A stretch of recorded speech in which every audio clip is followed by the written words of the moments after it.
Samantha हमेशा से सोचती थी कि उसके परिवार का घर साधारण था, कुछ खास नहीं।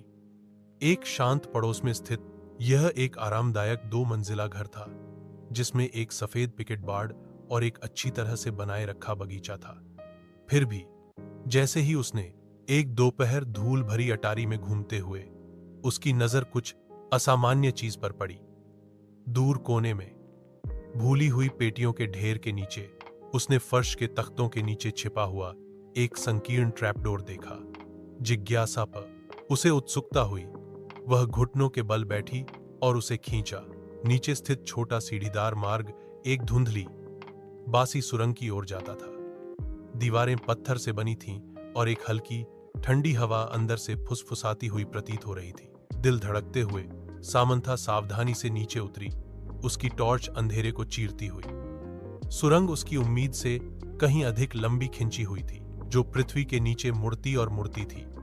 वह हिला नहीं सकी।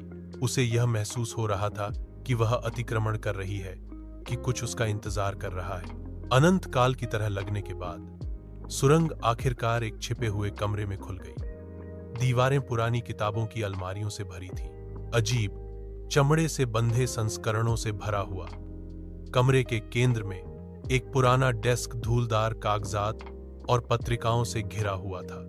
जैसे ही सामंथा दस्तावेजों को पढ़ रही थी, उसके हाथ कांप रहे थे। रिकॉर्ड। डीएस ने वर्जित अनुष्ठानों और गुप्त समाजों की बात की। उसके परिवार का नाम बार बार उल्लेख किया गया। जैसे जैसे वह गहराई से पढ़ती गई, उसे एहसास हुआ कि उसके परिवार का इतिहास गहरे रहस्यों से जुड़ा हुआ है। रहस्य टीएस दफन रहने के लिए था।